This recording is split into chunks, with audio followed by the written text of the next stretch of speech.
आखिर कौन होती हैं कुल देवी और कुल देवता? वो देवता जिन्हें हमारे पूर्वज यानी कि दादा दादी, नाना नानी, माता पिता और हमारी कई पीढ़ियाँ पूजते आ रही हैं।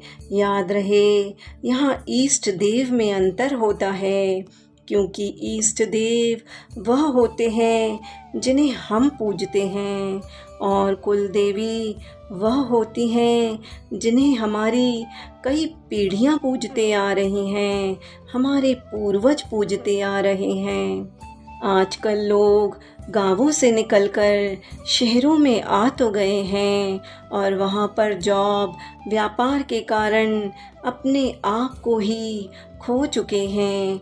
ऐसा नहीं है कि वह लोग भगवान का ध्यान नहीं करते। अब कुल देवी की साधना पूजा में बदल गई, जो कि दैनिक दिनचर्या की तरह निभाई जाती है, लेकिन वहीं गांवों में अभी भी इसका पूर्व तरीके से पालन होता है। जिसको भी अपनी कुल देवी के बारे में पता करना है तो उसे अपने बड़े बूढ़ों से पूछना चाहिए।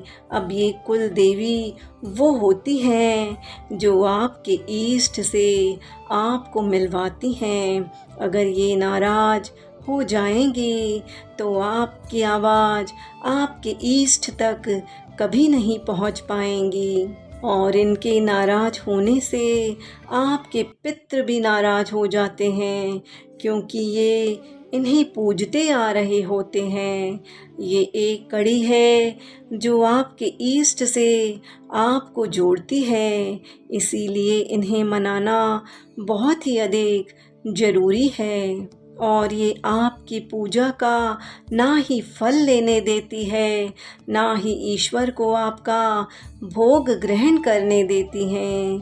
इसका उदाहरण यह भी है, जब आप खूब सारी पूजा कर लेते हैं फिर भी ईश्वर नहीं सुनते या आपको आपकी पूजा पाठ का फल नहीं मिलता, तब भी इसका अर्थ यह होता है कि कहीं ना कहीं हमने हमारी कुल देवी को भुला दिया या उनकी पूजा पूरी मन और लगन से नहीं कर पा रहे हैं। कुल देवी वह होती हैं जो हमारी पूजा को हमारे इष्ट तक पहुंचाने में हमारी सहायता करती हैं।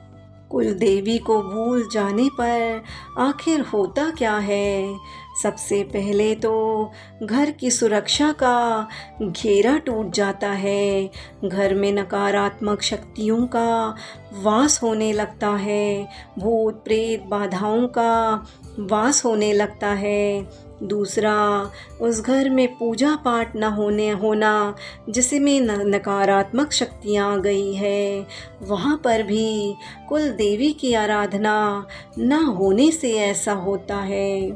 पहले पूजा पाठ होती तो थी, परंतु फिर बंद हो गई। इस वजह से भी कुल देवी की पूजा यदि बंद कर दी जाए तो नकारात्मक शक्तियाँ और दुखों का वास होने लगता है। धीरे धीरे सारे काम बिगड़ने लगते हैं। पूर्व काल से ही हर पूर्वज अपनी कुल देवी या कुल देवता की पूजा करते आ रहे हैं, ताकि उनके घर परिवार और कुल में हमेशा कल्याण होता रहे। कुल देवी आध्यात्मिक और पारलौकिक शक्ति से कुलों की रक्षा करती है, कुल को आगे बढ़ाती है।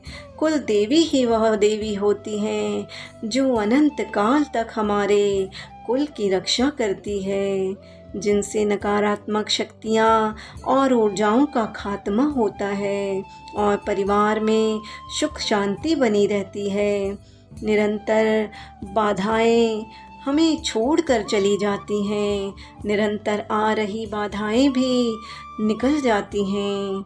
साथियों, अपनी कुल देवी को कभी ना भुलाइए। कुल देवी ही वह देवी है जो हमारे परिवार को सुखी रखे आ रही हैं और आगे भी सुखी रखेंगी। कुल देवी हम सभी की रक्षा करती हैं। साथियों, सत्य सनातन धर्म की रोचक जानकारियों को पाने के लिए हमारे चैनल को लाइक, शेयर और सब्सक्राइब कर दीजिए। साथ ही बेल आइकन ऑल पर क्लिक कर दीजिए।